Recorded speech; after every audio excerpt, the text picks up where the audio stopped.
Pues muy buenos días, soy Eduardo Ratia, como ha dicho bien Joaquín, director general de Lazarus, y quiero agradecer esta invitación a esta jornada y dar las gracias a todos los asistentes. Os voy a contar cómo gestionamos los ciberincidentes desde Lazarus, y para ello lo primero es presentaros brevemente la compañía, para que veáis un poco de dónde venimos y qué es lo que hacemos. Ahí estamos. Bueno, nosotros somos una empresa especializada en ciberseguridad, una empresa que se fundó, es una empresa española que se fundó en el año 2004 como laboratorio de recuperación de datos y forensic, y hemos ido evolucionando a especializarnos en la gestión de incidentes, ¿no? Y también acompañamos, ¿no?, a las empresas en la prevención, en la gestión del incidente y en la continuidad de negocio.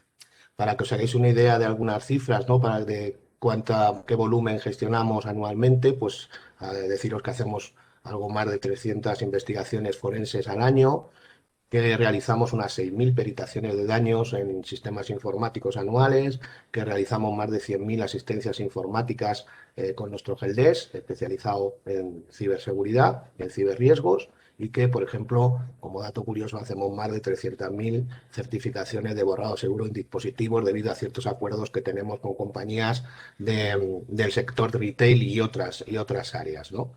Nosotros desde el 2004, al dedicarnos a la recuperación de datos, pues hemos visto una cantidad ingente de incidentes y de situaciones realmente preocupantes, ¿no? Ahora veremos un poco cómo estamos, qué es lo que está sucediendo en la realidad en este momento. He querido compartir este mapa, ¿no?, de amenazas en tiempo real, que a lo mejor algunos de vosotros conocéis, pero esto es lo que está sucediendo actualmente en el mundo.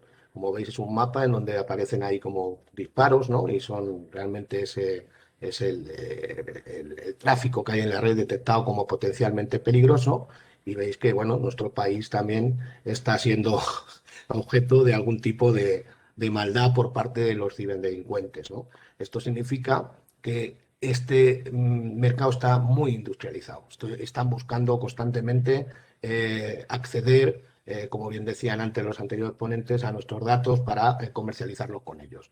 Se ha abierto claramente una guerra en este sentido, y están viendo que está dando resultados económicos. Habremos alguna cifra que es absolutamente espectacular, ¿no?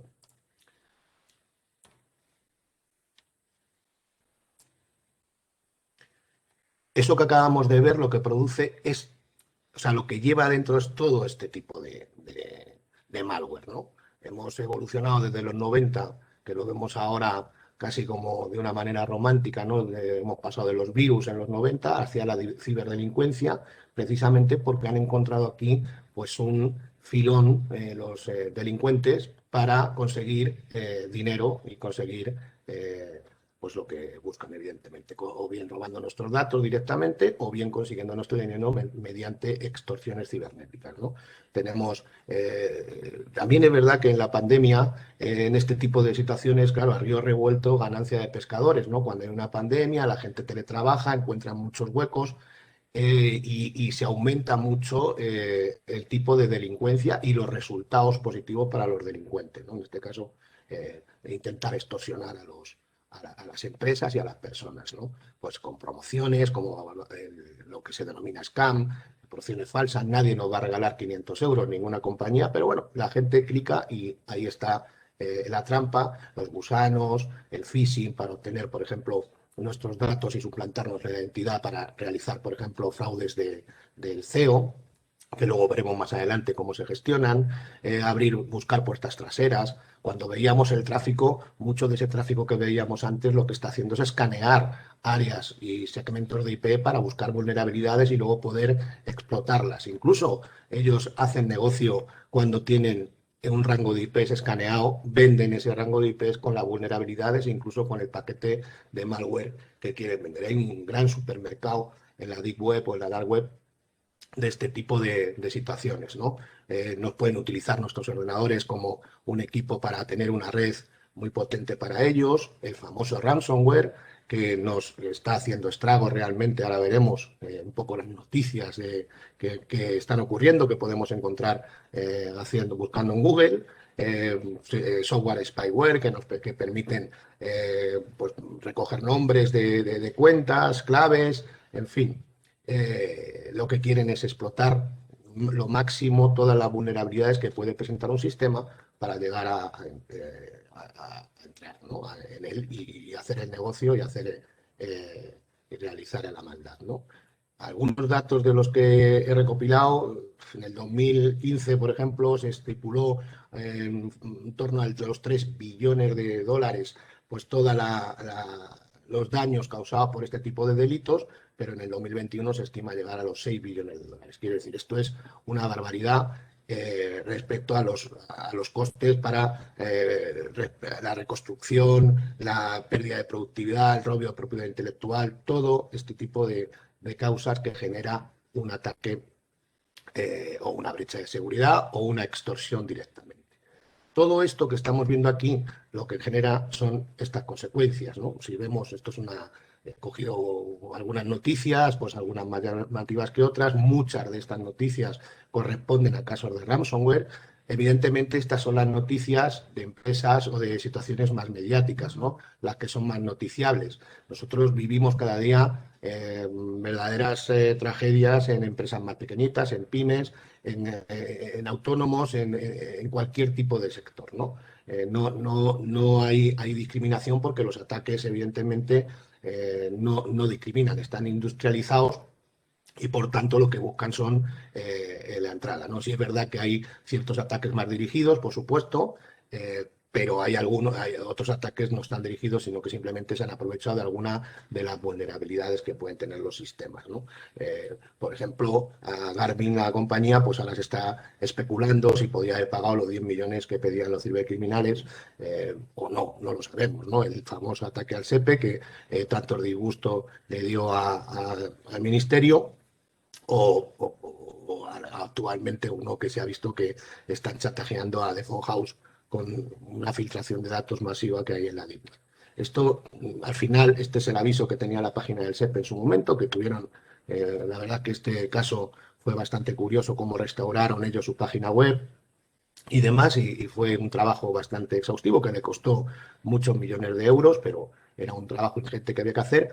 Pero aquí también hay una parte importante que no debemos olvidar, que es la reputación, ¿no? La pérdida de reputación que tienen las compañías, sobre todo de grandes compañías, gobierno, respecto cuando sucede algún tipo de este caso, ¿no? Y como digo, estos suelen ser casos pues, muy mediáticos porque estamos hablando de grandes corporaciones, ¿no? Yo propongo, he cogido algunos datos de INCIBE, eh, esta pregunta, ¿no? Que seamos honestos a la hora de responder a estas preguntas, ¿no? ¿Estamos preparados para gestionar un incidente de seguridad? ¿Las empresas están preparadas para esto? O sea, la ciberseguridad es un elemento que es algo que debemos incluir dentro de nuestra gestión del negocio. O sea, no es algo que debamos eh, realizar cuando ya ha sucedido el incidente, ¿no? Debemos conocer nuestros sistemas y protegerlos, cumpliendo con ello también las normas la RGPD, porque de ello depende nuestra continuidad. Y el gasto, esto ya no es un gasto, es una inversión, y de verdad estas preguntas hay que hacérselas cuando uno tiene un plan de negocio encima de la mesa y quiere tener continuidad. ¿Qué elementos, qué tipo, qué redes, qué debemos proteger? Lo sabemos, que estamos seguros que sabemos lo que tenemos que proteger. Tenemos un listado de posibles incidentes, ¿cómo nos van a afectar esos incidentes? ¿Quién se hará cargo de las decisiones? El informático, alguien externo, contratamos un especialista. Hay empresas pequeñas que no se pueden permitir eso, otras empresas que no lo tienen metido dentro de sus provisiones de gastos, ¿no? ¿Cómo protegemos? Porque hay muchas maneras de proteger los equipos, seguridad perimetral, appliance, en fin, ¿qué tenemos que hacer? Tenemos eso metido en nuestros presupuestos, sabemos eh, qué tipo de incidentes podemos usanar nosotros o si necesitamos a alguien externo para que los usane. Normalmente en una gestión de incidentes, ya han dado antes algunos datos relevantes, es muy importante tener forensics, informáticos forenses, eso no lo tienen cualquier empresa, ¿no? Para saber determinar y dar respuesta a esos incidentes, ¿no? Y luego, ¿qué personas son las que llamar en caso de incidentes, ¿no? Pues estas simples preguntas deben de tener respuesta dentro de un plan de negocio, no ya solo relativo a la ciberseguridad, sino dentro de un plan de negocio. Esas son las grandes consultas de las grandes preguntas que tenemos que resolver y que no son demasiado complejas y se pueden responder de manera más o menos razonable, ¿no? Aquí entramos de lleno en una respuesta a incidentes. El mejor ataque, desde luego, es el que no tiene lugar, ¿no? Porque si hemos tomado unas medidas preventivas y funcionan, pues desde luego es lo mejor que nos puede pasar, ¿no? Las empresas normalmente, como decía antes, no disponen de un incident handler, un especialista en gestión de incidentes, y por supuesto ni de informático forense ni de herramientas para recuperación o certificación del incidente. Yo aquí lanzo una pregunta. Hay veces que veo reticencias. Nosotros trabajamos para muchas compañías aseguradoras, pero ¿por qué no ceder ese riesgo, ¿no? ¿Por qué las empresas no asumen otros riesgos que yo creo que son más controlables que este y les cuesta tanto ceder este riesgo y esta gestión a una compañía aseguradora que le va a proporcionar y le va a responder prácticamente a todas las preguntas que hemos hecho antes, ¿no? La respuesta a incidentes tiene que llevarse de un enfoque sistemático para tener éxito en la gestión. No se pueden tomar decisiones en caliente, no se pueden tomar decisiones que posteriormente nos pueden llevar a replicar ese incidente. Nosotros vivimos y gestionamos muchos incidentes y vemos como en muchos casos por precipitación, porque el informático quizá no tenga los conocimientos o porque no tiene el asesoramiento adecuado, se replican al cabo del tiempo, ¿no? Y se agravan, ¿no? Porque esto seguro que todos los que están aquí lo han escuchado mucho, no es si ya habrá un incidente, es que cuándo va a suceder, ¿no? Porque a día de hoy todas las empresas y prácticamente todas las personas conectadas estamos recibiendo ataques, no diariamente, pero sí frecuentemente, y lógicamente no todos los ataques tienen consecuencias, pero sí que estamos siendo atacados. Por tanto, tenemos que plantearnos cuándo nos va a suceder. Y por tanto tenemos que tener un plan de respuesta a esos incidentes, ¿no? Nosotros aquí vamos a ver este proceso, ¿no? Cómo se prepara o cómo preparamos un incidente, cómo lo identificamos, cómo lo erradicamos, cómo lo recuperamos y cómo se debe documentar un incidente, que es la parte un poquito más engorrosa del asunto, menos, digamos, parece que menos importante, pero para nosotros tiene una relevancia muy, muy importante.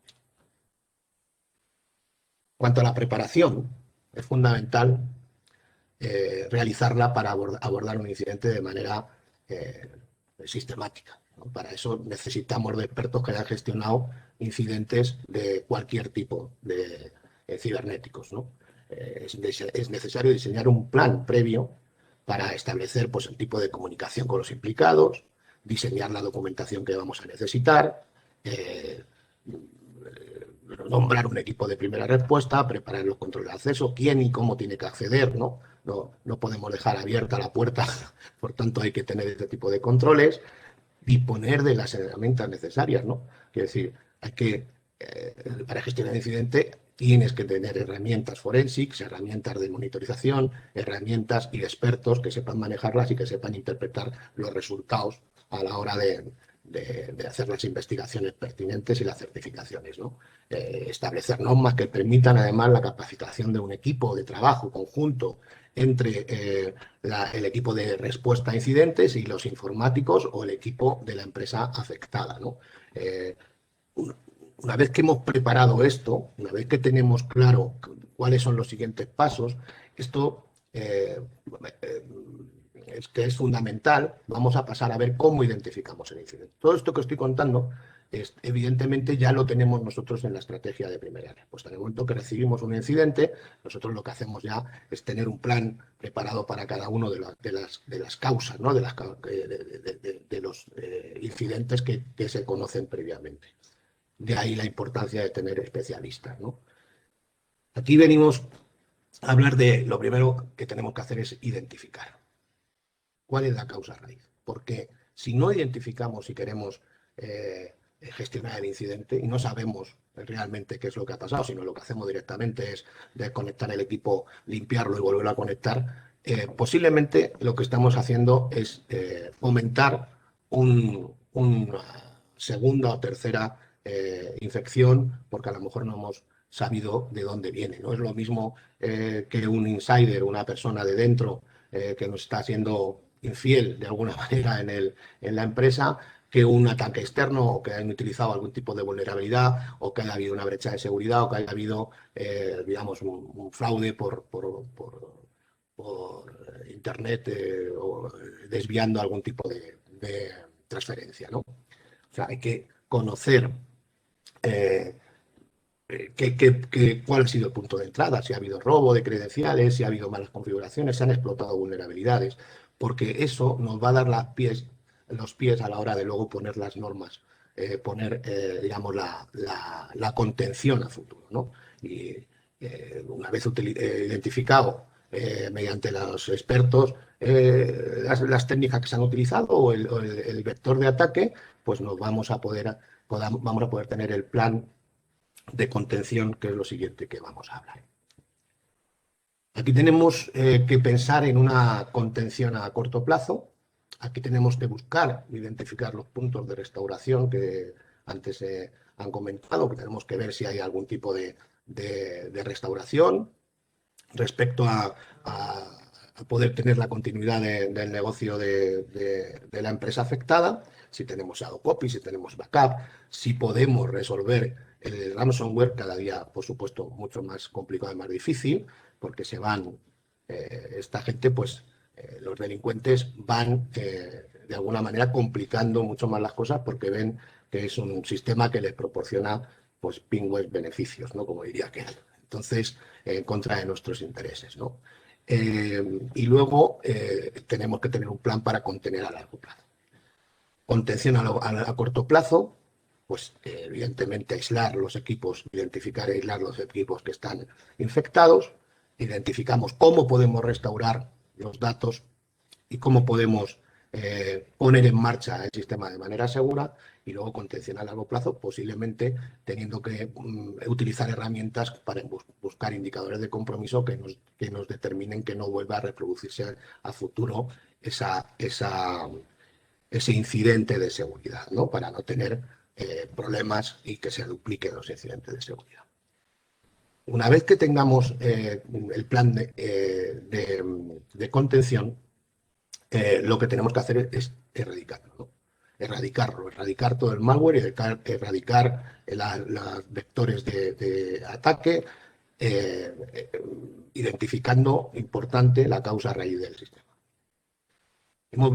Nosotros vemos, ¿no? En muchas ocasiones, en el proceso de erradicación no se realiza un trabajo correcto y se reproducen incidentes.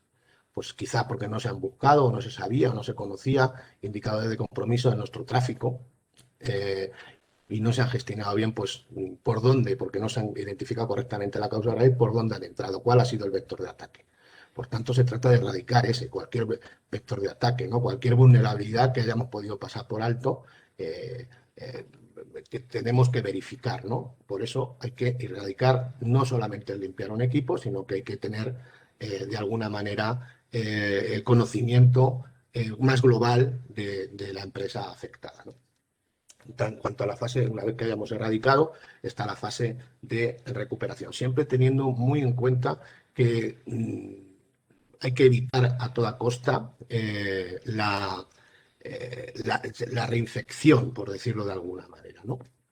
En el momento de la recuperación se debe realizar con un cuidado extremo para no provocar, vengo diciendo, nuevos incidentes, ¿no?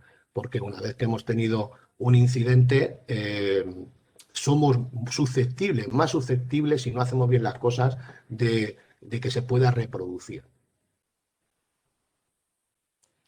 El siguiente paso, ¿vale? Es la parte, digamos, más tediosa porque parece que no fuera necesario documentar, para nosotros es fundamental, ¿no? Hay que documentar para saber quién, qué, dónde, por qué y cómo, por qué, porque esto nos va a evitar a futuro, ¿vale? Nuevos incidentes y además nos va a permitir tener un buen plan de seguridad, nos va a dar las recomendaciones necesarias para que nuestros sistemas y nuestros datos estén protegidos, ¿no? Ayuda bastante a comprender mejor la empresa y protegerse a futuro, ¿no? Saber los datos de quién, qué, dónde, por qué y cómo es fundamental para evitar, pues, errores anteriores que hemos podido cometer. Perdón, me he pasado y no quería haberlo pasado. Vale.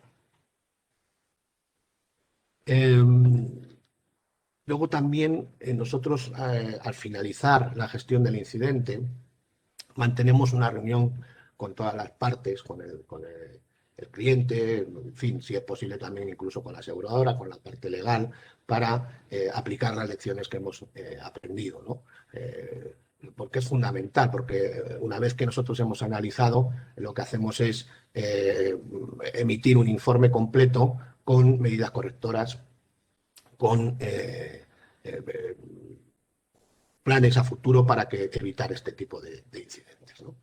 Vamos a ver algún caso práctico de los que habitualmente atendemos para que veáis un poco cuál sería el procedimiento que llevamos, ¿no? Por ejemplo, os he querido traer aquí un ransomware con exfiltración de datos. O sea, hasta ahora era raro ver ransomware con exfiltración de datos, pero ahora hay cada vez más extendido este tipo de ransomware que, además de cifrar todos los datos, además de extorsionar, si no pagas, te extorsionan más diciendo que tus datos van a ser expuestos, ¿no? Como en el caso que hablábamos antes de The Phone House y otros casos no tan mediáticos como ese, ¿no? Lo primero que hacemos es tomar datos. Esto se hace antes en los primeros minutos que nos contactan para gestionar un incidente, ¿no? Tomamos los datos, evidentemente, generales, tomamos una muestra de fichero cifrado para determinar qué tipo de ransomware y si ese tipo de ransomware es filtra datos o no, o tiene algún tipo de solución. Esas muestras van a pasar a nuestro laboratorio para analizar si es posible o tenemos algún tipo de cura. Estudiamos la nota de reivindicaciones, qué es lo que están pidiendo los delincuentes, ¿no? O sea, cuánto piden, cómo lo piden, cómo hay que pagarlo, para buscar en ese momento algún tipo de fallo que puede haber tenido en su... no es muy frecuente, pero puede pasar, ¿no? Que estudiando la nota de reivindicaciones hayamos encontrado alguna cadena que nos indique, que nos permita encontrar una solución, ¿no? Determinar qué tipos están afectados, tener un mapa de red, servidores, endpoint, qué tipo de daño ha tenido exactamente la empresa y qué alcance tiene, si le ha parado el negocio, si simplemente ha habido algún cliente o, perdón, algún usuario, algún teletrabajador, que suele pasar mucho, que está afectado y no se ha propagado. Todo este tipo de cosas es importante tenerlas claras para tener ese plan, ¿no?, de trabajo. Una vez que sabemos esto, asignamos un equipo de especialistas, ¿no? Pues si nos hace falta un informático forense, un técnico de continuidad de negocio, si nos hace falta, en fin, cualquier tipo de especialidad, ¿no? Con el tema de ransomware hemos visto incluso casos muy recientes, como una empresa que llama porque tiene o sea, que activa, ¿no?, un seguro porque tiene una afección de ransomware. Estudiando el caso, hemos visto que antes al ransomware habían accedido y habían robado datos directamente, ¿no? Y luego les han infectado con un ransomware como medida, digamos, de alguna manera, llamar la atención y, y ya estaban los datos fuera, ¿no? Lo que pasa es que lo que le pedían en el ransomware era el rescate. O sea, hemos visto cómo cuando consiguen infectar, consiguen acceder, buscan toda la manera posible para extorsionar al afectado, ¿no? Las acciones que llevamos una vez que hemos hecho la toma de datos, pues son segmentamos la red, una vez que conocemos el mapa, hacemos la limpieza de los equipos afectados, buscamos los puntos de restauración o hacemos una recuperación de datos en el laboratorio o buscamos la manera de rescatar el tipo de ransomware o utilizamos es la manera más frecuente los sistemas de backup que tiene el asegurado, ¿no?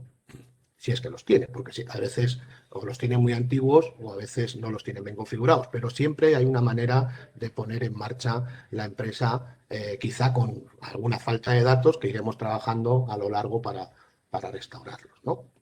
Lo hacemos, si es necesario, la investigación y la certificación forense para saber cuándo, quién, qué y cómo. Esto significa que nuestros especialistas lo que van a hacer es analizar pues bien los logs o bien con herramientas de análisis de compromisos o de monitorización de tráfico, viendo qué accesos ha habido y cuáles son los sospechosos, qué IP son las que se han conectado, desde dónde se han conectado, para saber exactamente qué es lo que ha ocurrido, ¿no? También realizamos en estos casos un informe de NOSIN, es un informe de fuentes abiertas para encontrar credenciales comprometidas. Es posible que los delincuentes hayan podido encontrar en alguna base, en alguna brecha de seguridad, pues credenciales de correo electrónico que han podido utilizar para entrar, para acceder a los sistemas informáticos y por tanto tenemos que saber qué credenciales, qué correos electrónicos están comprometidos y poder tomar medidas para que dejen de estar comprometidos. Siempre que terminamos o estamos o vamos a terminar un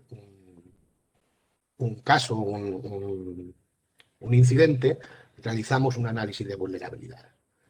Y parcheamos, ¿no?, las vulnerabilidades o damos las recomendaciones de parcheo porque es fundamental para que no se reproduzcan en futuras ocasiones, ¿no? Le damos las recomendaciones y empezamos con la puesta en marcha, ¿vale? Hacemos una breve concienciación de los usuarios. Hemos visto que ha podido ser por una mala praxis o un error. Más del 20% de este tipo de incidentes son provocados por errores humanos y eso es inevitable. Todos hemos caído en la trampa alguna vez, hemos recibido un correo electrónico en formato Eurofax que hemos pensado que era lícito y hemos clicado, y eso hay que concienciar y hay que formar, ¿no?, a toda la plantilla y a los gerentes, por supuesto, ¿no? Y la parte legal, le damos soporte, le decimos si hemos encontrado pruebas o sospechas incluso, ¿no?, de que ha habido una exfiltración de datos, para que comuniquen antes de 72 horas a la Agencia Española de Protección de Datos. Ahí ya vamos a ver, dependiendo del tipo de datos comprometidos, si hay que notificar a los afectados y cómo hay que notificárselo. Y al final del proceso que nosotros realizamos, pues realizamos un informe forense pues, con todas las medidas adoptadas para aportar a la Agencia de Protección de Datos y de alguna manera evitar pues la correspondiente multa, que no son baratas ni mucho menos. El otro día publicaban los datos y bueno, ha habido un crecimiento importante, ¿no? Y respecto a algo que se haya dejado caer por ahí, pues hay que evitar, evidentemente, a toda costa el pago de rescate, ¿no? En algunas circunstancias, por desesperación, por necesidad, pues muchas veces el asegurado, si tiene en la cláusula, o tiene alguna cláusula que le diga que le va a ayudar con el pago del rescate, pues va a querer ejecutarla. Esto no nos garantiza absolutamente nada. Estén expuestos o no estén expuestos ya sus datos. Quiere decir, en el momento que pagas a un criminal,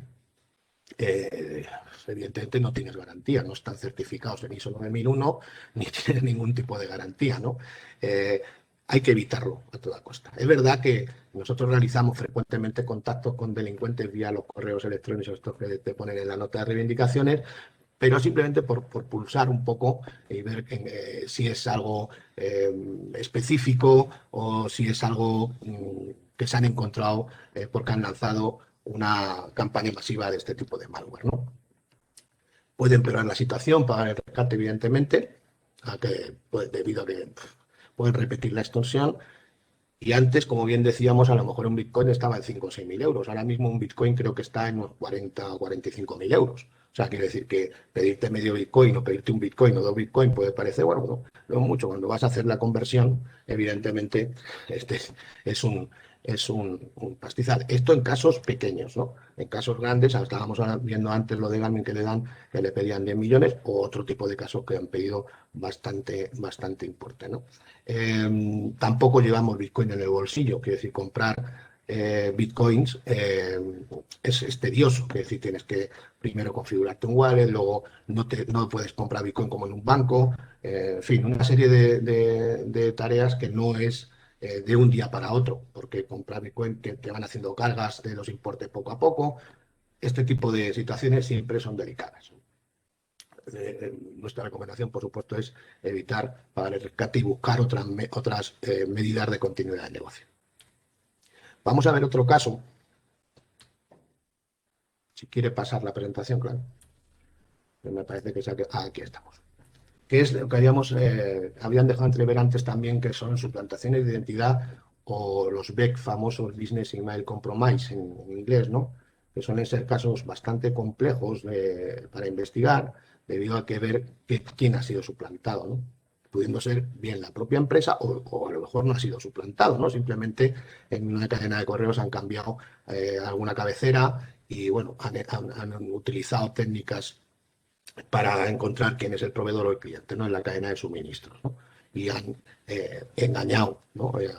a alguien para cambiar una cuenta y que la transferencia no llegue al destino que estaba previsto inicialmente, ¿no? El desvío de fondos se manda a cuentas que normalmente son opacas, pero no tienen por qué ser. Siempre buscan que estén fuera de la jurisdicción nacional para luego no poder rastrearse de una manera sencilla y eso pues es una cosa bastante habitual actualmente. Junto con el ransomware son de las situaciones que más nos estamos encontrando nosotros en la gestión de incidentes, ¿no? ¿Qué hacemos nosotros? Primero, la toma de datos fundamental para saber qué ha pasado. Tomamos evidencias de los correos falsos, analizamos las cabeceras, determinamos qué clientes o qué proveedores han podido estar afectados, ¿no? Que si ha sido una transferencia que nos ha hecho un cliente y no ha llegado a nuestro destino, o hemos sido nosotros los que hemos hecho la transferencia a un proveedor y no le ha llegado a su destino, ¿no? Asignamos un equipo de especialistas, por supuesto, para conocer los orígenes. Siempre intervenimos aquí, en este caso, con el equipo de Forensic.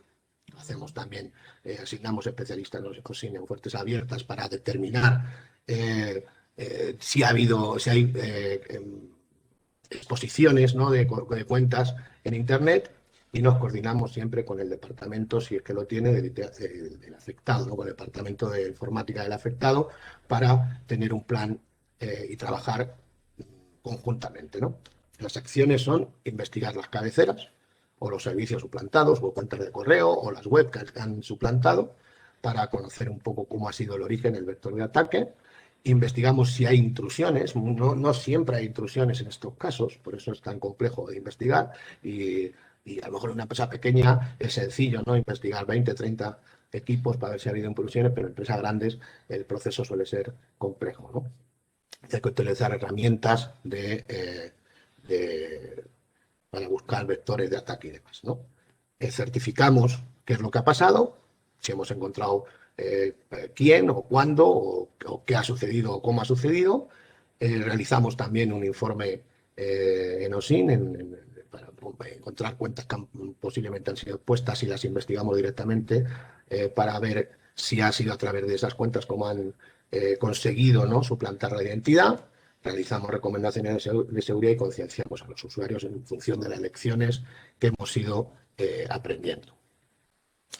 Si hay exfiltración de datos, porque realmente hay veces que hay brechas de seguridad que lo que hacen es sacar los datos de contacto de nuestros clientes, nuestros proveedores, y si existe filtración hay que comunicarlo a la EPD y luego notificar a los afectados dependiendo del tipo de datos y un informe forense sobre las medidas de seguridad adoptadas.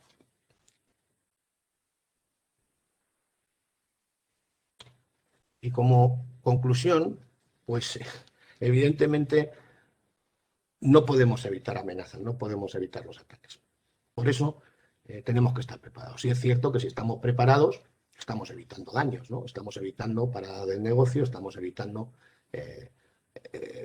pues un robo o lo que sea que nos quieran hacer los delincuentes, ¿no? Debemos cumplir con la norma de protección de datos, que están bastante claras en la RGPD, y cumplir con los siguientes servicios básicos, ¿no? La información tiene que estar confidencial, ¿vale? Solo accesible para los que deben acceder, tiene que estar íntegra, ¿vale? Tiene que mantenerse inalterada ante accidentes o intentos maliciosos, tiene que estar disponible. Imaginaros que tenemos la confidencialidad y la integridad, pero no está disponible, pues no sería, evidentemente, no podríamos trabajar, ¿no? Y tiene que tener la capacidad de restaurar. Todo esto, las preguntas que hacíamos al principio, deben responder a esto, ¿no? Cuando se pregunta a alguien qué es lo que me pueden atacar, cómo me pueden atacar y qué me puede perjudicar, pues debe de cumplir con los siguientes principios básicos que son confidencialidad, integridad, disponibilidad y resiliencia. Esto es fundamental. No existe la seguridad 100%,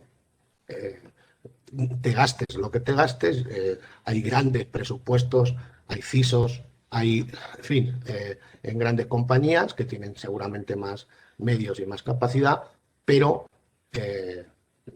siguen teniendo ataques y siguen teniendo los delincuentes resultados, ¿no?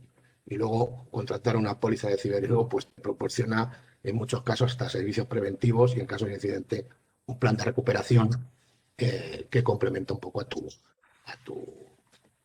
a todo tu sistema informático.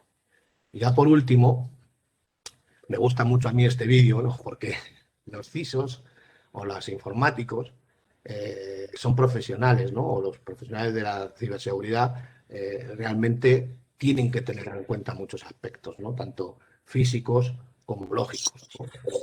Son tan amplios estos aspectos que es complicado tenerlo todo disponible. Y normalmente el malo, si se emplea a fondo, siempre encuentra un resquicio. Pues de ahí la necesidad, ¿no? Yo voy a poner este vídeo como despedida, donde vemos claramente, ¿no? Como el CISO, el responsable de seguridad de la empresa, le dice que le dispare a un pentester, ¿no? Y diciendo, no, hombre, ¿cómo te voy a disparar? Y dice, pero tú dispárame que yo estoy protegido, ¿vale? Y entonces el pentester pues, le va a disparar. Y entonces él, como tiene un chaleco, pues piensa que no le va a alcanzar nada. Pero realmente sí que le pasa porque había algo que no se había dado cuenta, que es que tenía otras zonas donde, otras áreas, otras vulnerabilidades más allá de sus chalecos salvavidas. Yo hasta aquí, daros las gracias, espero que la exposición os haya gustado y nada más, estamos a su disposición.